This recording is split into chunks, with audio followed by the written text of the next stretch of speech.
मैं हूं संतोष झा और आज जो आपका टॉपिक है वो है राम काव्य। तो राम काव्य धारा के ऊपर जो है आज का हमारा टॉपिक है और इस पे जो है हम जानकारी लेंगे। सबसे पहले आपको बता दें कि पूरा टॉपिक जो है वो आप पूरा शुरू से अंत तक सुनेंगे तो आप इसका फ़ायदा पूरी तरह उठा पाएंगे, क्योंकि आने वाले एग्ज़ाम में इस तरह के जो सवाल उठाए जाते हैं वो इन्हीं प्रश्नों से इन्हीं टॉपिक से भी आ जाते हैं। तो कई बार वैसे प्रश्न जो हैं वो आप इसके जवाब जो हैं वो आपको करना पड़ता है। तो हम चाहेंगे कि सबसे पहले जो है आप इसका स्क्रीनशॉट ले लें। तो स्क्रीनशॉट जो है वो आप ले सकते हैं और स्क्रीनशॉट लेने के बाद जो है इस क्लास को सबसे पहले सब्सक्राइब कर लीजिए और सब्सक्राइब करके और इस टॉपिक के ऊपर आगे बढ़ते हैं।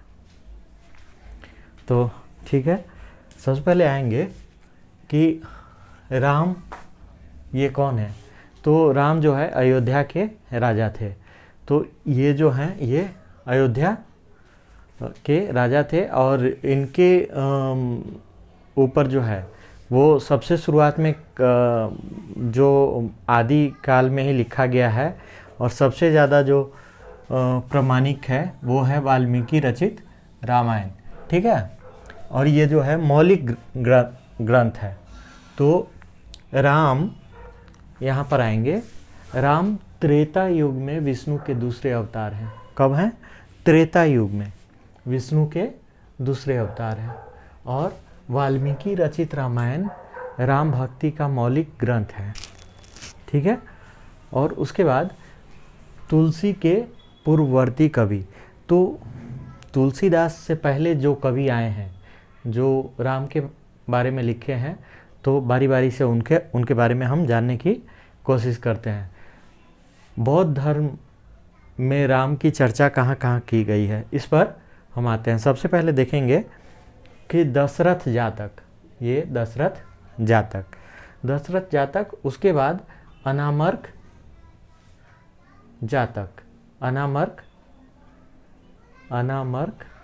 जातक। ठीक है, उसके बाद त्रिपिटक जो है वो क्या है? तो त्रिपिटक पाली भाषा में है और ये बौद्ध धर्म के लोगों ने इसको लिखा है त्रिपिटक को। और इसमें क्या क्या है? सूत, विनय और त्रि मतलब तीन। ठीक है, त्रि मतलब ये तीन हुआ। तो ये तीन कौन कौन से? सूत, विनय और अभिधम, ये तीनों पिटक हैं, तो इसलिए उसको कहा गया त्रिपिटक। इसका ध्यान रखेंगे। और अगर पूछ दे कि त्रिपिटक है क्या और इसमें कौन से हैं, तो क्या इसमें त्रिपिटक में राम की चर्चा की गई है? तो बताएंगे हाँ, त्रिपिटक में राम की चर्चा की गई है। और त्रिपिटक के कितने भाग हैं? 3 हैं, सूत, विनय, अभिधम। ठीक है, 3 ये हो गए। अब आगे आते हैं जैन धर्म।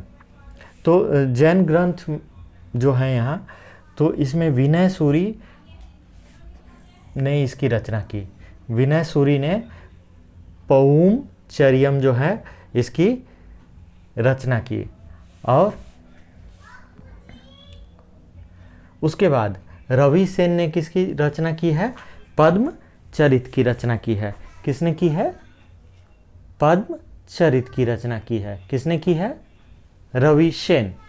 तो पद्म चरित, ठीक है, रवि सेन। उसके बाद हरिसेन ने क्या रचना किया है? रामायण कथानक और सीता कथानकम। किसने?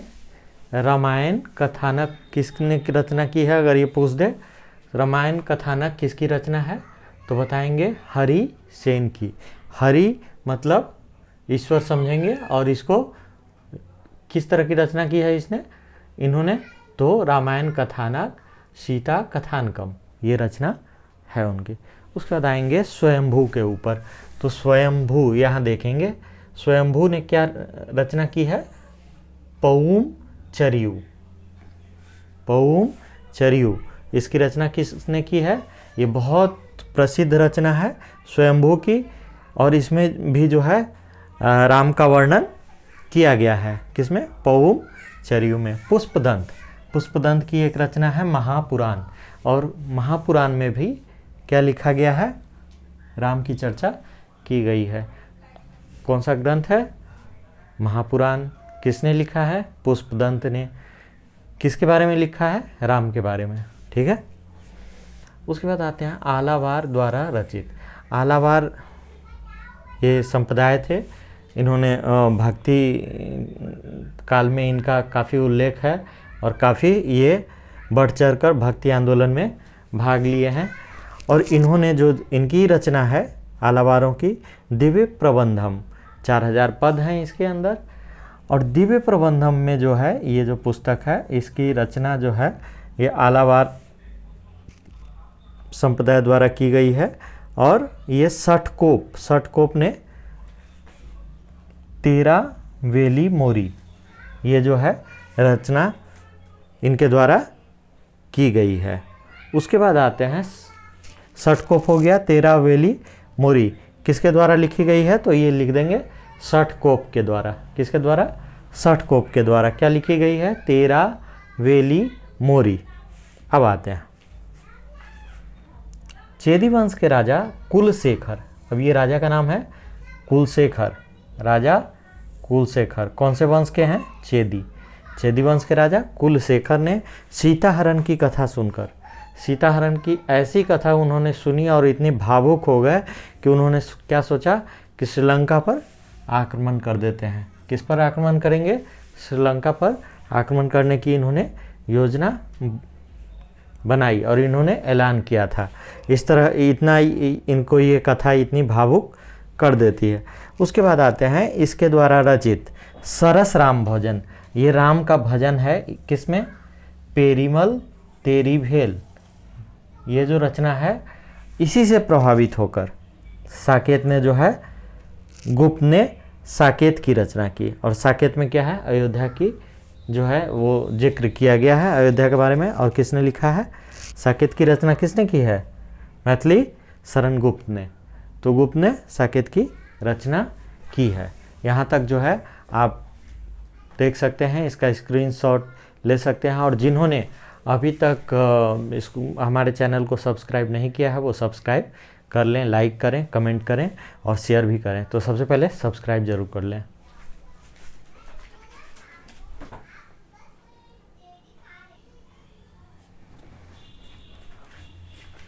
अभी तक हम लोगों ने देखा कि तुलसी से पहले वे कौन लोग थे जिन्होंने राम काव्य लिखा है।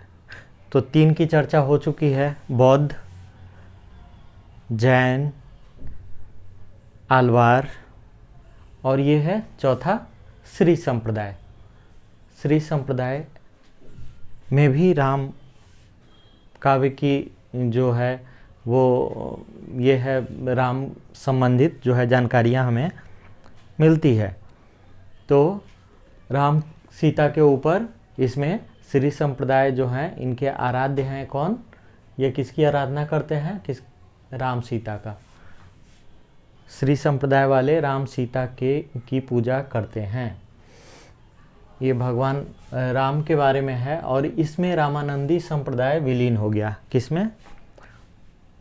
श्री संप्रदाय में। श्री संप्रदाय में कौन सा संप्रदाय विलीन हो गया? रामानंदी। ठीक है, यहाँ तक हम लोगों ने देखा।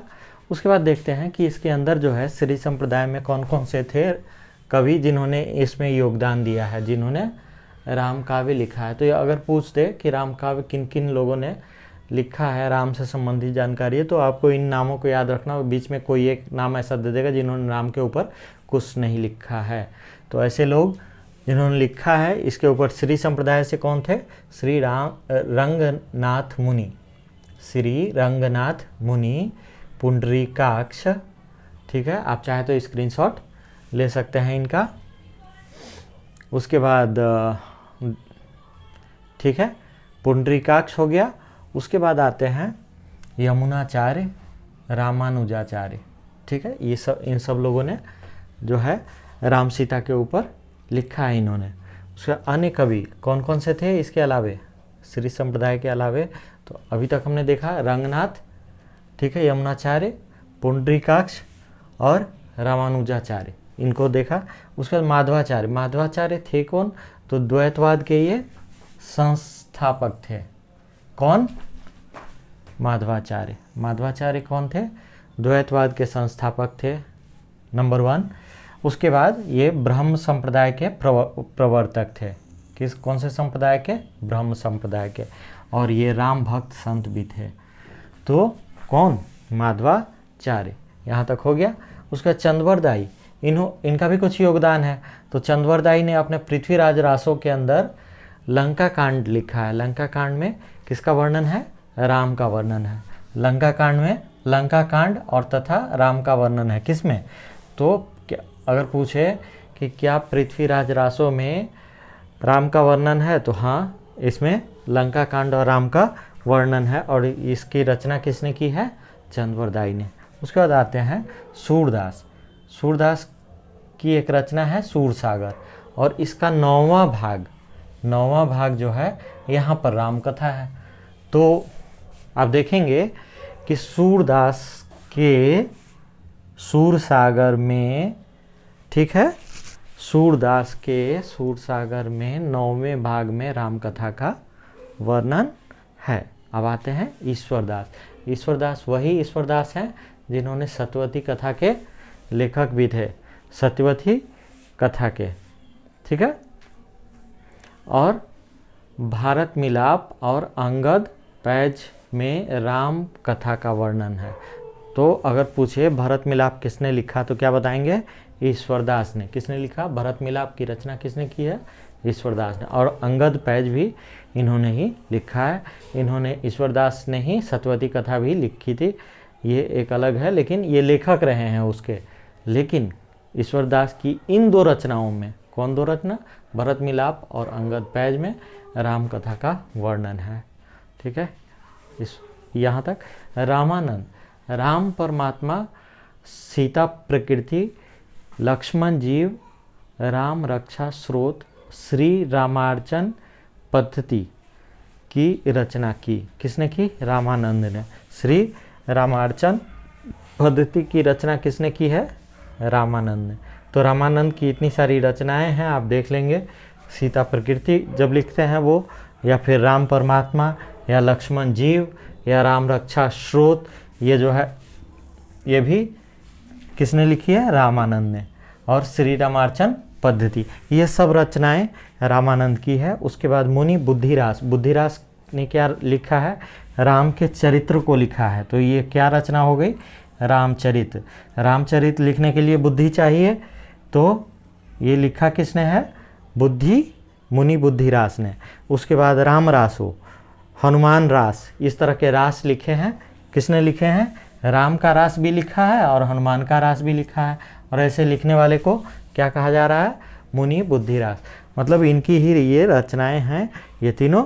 उसके बाद आते हैं हृदय राम। हृदय राम ने क्या लिखा है? हनुमान नाटक। हनुमान नाटक कब लिखा गया है ये आपको याद रखना है, 1610। कब लिखा गया है हनुमान नाटक? 1610। हनुमान नाटक देख रहे हैं। और हृदय राम की ये रचना है, याद रखेंगे, हनुमान नाटक। और राम मंदोदरी संवाद, ये भी किसने लिखा है? हृदय राम ने। तो हनुमान नाटक इसलिए भी याद रखेंगे हृदय राम, क्योंकि हनुमान ने अपना जो है हृदय में किसको दिखाया था? राम और सीता को दिखाया था। तो ऐसे आप याद कर लेंगे कि हनुमान ने अपने जो है वो सीने में किसे दिखाया था? हृदय में हृदय राम। इनका नाम है हृदय राम, और इन्होंने ही हनुमान नाटक का रचना 1610 में किया है। ये आपको याद करने की एक ट्रिक है जो आपको बताया मैंने। उसके अलावा देखेंगे मुनि लावण्य। मुनि लावण्य की रचना क्या है? रावण मंदोदरी संवाद। और यह किस शैली में लिखा गया है? रावण मंदोदरी संवाद ये लिखा गया है चौपाई शैली में। अपभ्रंश की रचना है, अपभ्रंश की रचना है, और चौपाई दोहा शैली है। ये आपने अभी तक देखा। ये सब तुलसी के पूर्ववर्ती कवि हैं। ठीक है, साथ के साथ आप सब लोग सब्सक्राइब करते चलिए। सब्सक्राइब जिन्होंने अभी तक नहीं किया है वो कर लें और पूरा वीडियो देखें, ताकि आपको आने वाले किसी भी एग्ज़ाम में आपके कोई प्रश्न छूटने ना पाए। ठीक है, तो सबसे पहले सब्सक्राइब कर लीजिए ताकि आपको सबसे पहले नोटिफिकेशन मिल जाए। ठीक है,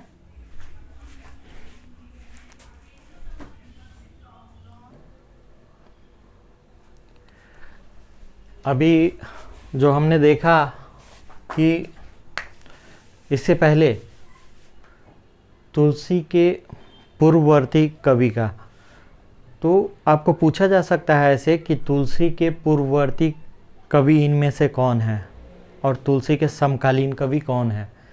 तो इनकी जानकारी इसलिए ज़रूरी है। दूसरा पूछने का जो तरीका है वो ये हो सकता है कि राम काव्य किन्होंने नहीं लिखा। जैसे अगर आप सूरदास को दे देंगे तो सूरसागर के 9वें भाग में राम की चर्चा है, तो सूरदास ने लिखा है, जबकि आप समझते हैं कि उन्होंने सिर्फ कृष्ण काव्य को लिखा है। तो आप की जानकारी जो है इस बारे में, ये एक एक को आप जानेंगे तो इससे ये हो जाएगा कि आपको इस तरह के प्रश्न गलत नहीं होंगे। चलिए अब देखते हैं तुलसी के समकालीन राम भक्त कवि। तो समकालीन राम भक्त कवि ये कौन थे? तो अग्रदास। अग्रदास कौन थे, इस पे आएंगे। तो सब लोग सबसे पहले जो है, जिन्होंने अभी तक सब्सक्राइब नहीं किया है वो सब्सक्राइब कर लीजिए और उसके बाद इसको आगे बढ़ते हैं। ये काफ़ी ज़रूरी टॉपिक है, तो आप सब जो है साथ के साथ इसको सब्सक्राइब भी करते चलिए, ताकि आगे जो है आपको हमेशा अपडेट आता रहे आपके। और लाइक और सब्सक्राइब करना बिल्कुल नहीं भूलें और कमेंट भी करें कि आपको ये क्लास, ये जो कक्षा है वो कैसी लग रही है। तो आपने स्क्रीनशॉट ले लिया होगा, इसके लिए ही मैंने वो किया था। तो स्क्रीनशॉट लेने के बाद आप देखें कि अग्रदास ने, ये कौन थे, मतलब इन्होंने अग्र अली के नाम से सीमा की सखी मानकर, ठीक है, अग्र अली के नाम से, इन्होंने अग्र अली के नाम से सीमा की सखी मानकर राम की उपासना की है। इन्होंने क्या माना? राम को सखी मानकर, ठीक है, इन्होंने इनकी उपासना की है। कृष्णदास पैहारी ये कौन थे? अग्रदास जी के गुरु थे। तो अग्रदास जी के गुरु कौन थे? कृष्णदास पैहारी, ये हम बताएंगे। ठीक है, यहाँ तक अग्रदास जी के गुरु कौन थे? कृष्णदास। ठीक है, उसके बाद इसका जो पीठ था वो जयपुर का गलता तीर्थ, जयपुर का गलता तीर्थ ही इनका ये पीठ था, जहाँ ये लोग मतलब इन्होंने जो अपना प्रचार किया और इन्होंने जो लिखा, तो इसका पीठ जो था वो जयपुर का गलता तीर्थ था। इसे उत्तर का ततात्री तीर्थ कहा जाता है। उत्तर का तताद्री, किधर का? उत्तर का। किसको? जयपुर को। जयपुर के गलता तीर्थ को क्या कहा जाता है? उत्तर का तताद्री तीर्थ कहा जाता है।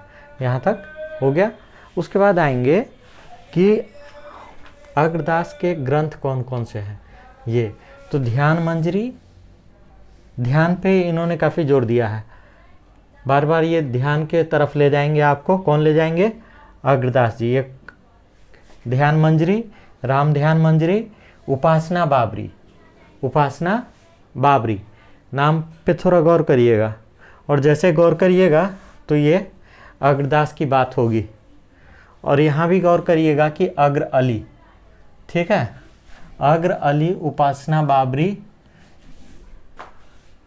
समझ रहे हैं? तो अग्रदास ने ये उपासना बाबरी किसकी रचना है? अग्रदास की रचना है। उसके बाद अष्टयाम। अष्टयाम क्या है? तो राम अष्टयाम इन्होंने लिखा। अष्टयाम होता क्या है कि 8 प्रहर के सम्यक कार्यकलाप का विवरण होता है। सम्यक मतलब पूरी तरह, और 8 प्रहर मतलब हिंदी में जो होता है वो जो हमारा 24 घंटे का समय है, इसको 8 भागों में बांटा गया है और उस हिसाब से जो है इस 8 प्रहर का इसमें विवरण मिलता है। किसमें? अष्टयाम में। अष्टयाम किसने लिखा है? इस राम अष्टयाम किसने लिखा है? अग्रदास ने। उसके बाद आते हैं हितोपदेश। हितोपदेश भाषा भी इन्होंने लिखी है। उसके बाद पदावली, अग्रदास पदावली। अग्रदास पदावली किसने लिखी है? अग्रदास ने। हितोपदेश किसने लिखा है? वो भी अग्रदास ने लिखा है। उसके बाद आते हैं नाभादास। नाभादास ने किसके शिष्य थे? अग्रदास के। इनके गुरु अग्रदास थे। नाभादास के गुरु का नाम अग्रदास था। ठीक है, तो यहाँ तक हो गया। नाभादास के गुरु का नाम अग्रदास था। इन्होंने क्या लिख दिया है? भक्तमाल। भक्तमाल में कितने संतों का इन्होंने विवरण दिया है? 200 संत का। कितने संतों का विवरण दिया है? 200 संतों और कवियों का विवरण दिया है। और इन्होंने रामचरित के पद, एक इनका लघु ग्रंथ है। लघु ग्रंथ क्या है? रामचरित के पद, ये इनका लघु ग्रंथ है। यहाँ तक हमने देखा कि रामचरित के पद इनका जो है लघु ग्रंथ है। उसके बाद आते हैं केशवदास। केशवदास जो है यहाँ पर है और रीतिकाल के प्रवर्तक कवि हैं। कौन है? केशवदास रीतिकाल के प्रवर्तक कवि। और ऐसा इन्हें इनके बारे में किसने बताया है? शुक्ल जी ने। शुक्ल जी ने किसको रीतिकाल का प्रवर्तक कवि माना? केशवदास को। ये भी कई बार पूछ लिया जाता है, तो आपको याद रखना है कि किसने केशवदास को रीतिकाल के प्रवर्तक कवि माना है। तो शुक्ल जी ने केशवदास को रीतिकाल का प्रवर्तक कवि माना है। एक हो गया प्रश्न। उसके बाद रामचंद्रिका किसने लिखा है? तो रामचंद्रिका लिखने वाले केशवदास हैं। किसने लिखा है? केशवदास ने। अब आते हैं प्राणनाथ, ठीक है, चौहान। और प्राणनाथ चौहान ने क्या लिख दिया? रामायण महानाट्य। ठीक है, महानाट्य। इन्होंने नाट्य नहीं, महानाट्य लिख दिया है। रामायण का महानाट्य किसने लिखा है?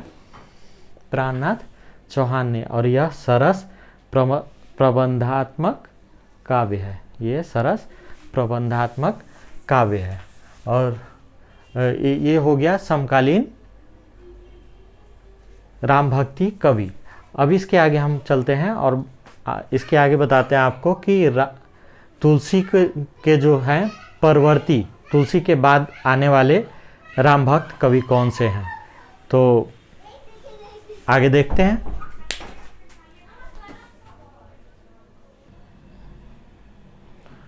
यहाँ तक हमने देखा कि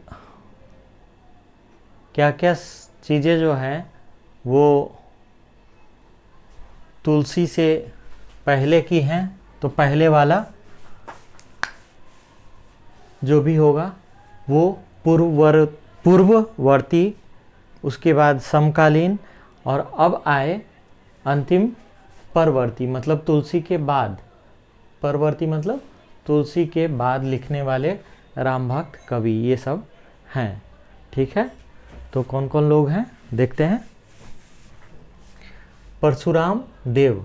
परशुराम देव ने दशावतार चरित लिखा। क्या लिखा है? दशावतार। और इसमें क्या है? विष्णु भगवान के 10 अवतार, ठीक है, विष्णु के अवतारों का वर्णन है। और रघुनाथ चरित, रघुनाथ कौन? राम के बारे में बता रहे हैं कि रघुनाथ चरित भी किसने लिखा है? तो बताएंगे परशुराम देव ने लिखा है। परशुराम देव ने 2 रचनाएं लिखी हैं जो इससे राम भक्ति से जुड़ा हुआ है। तो कौन सा? दशावतार चरित है और रघुनाथ चरित है। ये दोनों लिखने वाले परशुराम देव। ठीक है, उसके बाद कपूर चंद्र तीखा, इन्होंने रामायण लिखी है। इन्होंने भी एक रामायण लिखी है। किसने? कपूर चंद्र त्रिखा, इन्होंने क्या लिखी है? रामायण। उसके बाद आते हैं सेनापति। सेनापति की ये बहुत ही महत्वपूर्ण रचना है और ये इसका नाम क्या है? कवित रत्नाकर। ये कई बार पूछ लिया जाता है, ये बहुत इंपॉर्टेंट है, याद रखेंगे इसे। ठीक है, इंपॉर्टेंट है। कौन सी रचना? सेनापति की कवित रत्नाकर, कवित रत्नाकर, ये जो है इम्पोर्टेंट है, इसको याद रखेंगे। उसके बाद अयोध्या सिंह उपाध्याय हरिऔध की हरिऔध की रचना कौन सी है? वैदेही वनवास। वैदेही वनवास किसकी रचना है? ठीक है, ये सीता के बारे में कहा जा रहा है। ठीक है, वैदेही वनवास। तो वैदेही का जो वनवास हुआ था उस पर लिखने वाले कौन हैं? अयोध्या सिंह उपाध्याय हरिऔध। ठीक है, तो ये किस पे लिखे हैं? अयोध्या सिंह वैदेही वनवास पे, याद रखेंगे। मैथिली शरण गुप्त, इन्होंने रचना की है, महाकाव्य है, साकेत नाम का क्या है? महाकाव्य है। इसकी नायिका कौन है? उर्मिला। और पंचवटी जो है एक और रचना है, और ये कैसी रचना है? ये लघु रचना है। पंचवटी किस तरह की रचना है? एक तरफ साकेत महाकाव्य है और दूसरी तरफ पंचवटी लघु रचना है। यहाँ तक ठीक है। लिखने वाले गुप्त हैं। गुप्त ने, मैथिली शरण गुप्त लिखते हैं साकेत और पंचवटी। उसके बाद आते हैं सूर्यकांत त्रिपाठी निराला।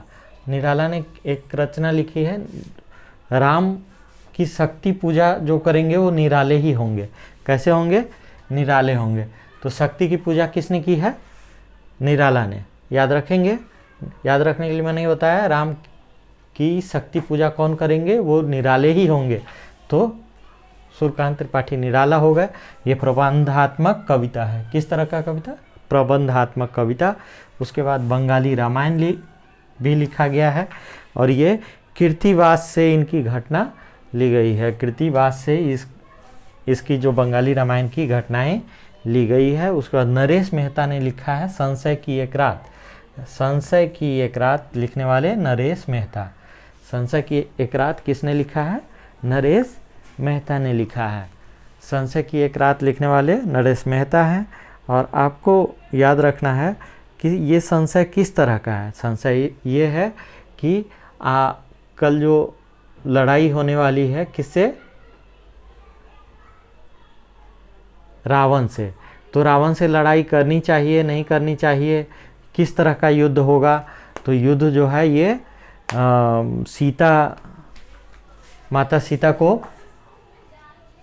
के लिए लड़ा जा रहा है, या फिर ये धर्म की लड़ाई है, ये एक अन्यायी जो है रावण है उसका अंत करने के लिए। तो यही एक संशय चल रहा था कि ये लड़ाई किस तरह की होगी। तो इन्होंने इस पे संशय की एक रात लिख दी है। पूरी 3 तरह की बातें आपने समझ ली। तुलसी के पहले, तुलसी पूर्ववर्ती, समकालीन और परवर्ती। ये सब ये जो हैं परशुराम, कपूरचंद्र, सेनापति जिसका कवित रत्नाकर है, आपने देख लिया वैदेही वनवास, आपने देखा साकेत और पंचवटी, फिर आपने देखा शक्ति पूजा, राम की शक्ति पूजा, और लिखने वाले निराला। उसके बाद बंगाली रामायण भी इन्होंने लिखा है, नरेश मेहता की संशय की एक रात। ये सब के सब आपको याद रखनी है, इम्पोर्टेंट है। जाकर सबसे पहले चैनल को अब तक अगर सब्सक्राइब नहीं किया है आप बिल्कुल सब्सक्राइब कर लीजिए। इतनी सारी जानकारी आपके लिए लाई गई है, ये आपके आने वाले एग्ज़ाम में बहुत मददगार होगी, आपको बहुत इससे फ़ायदा होगा। तो लाइक करना, शेयर करना और सब्सक्राइब करना ना भूलें। मिलते हैं अगले टॉपिक पे। धन्यवाद।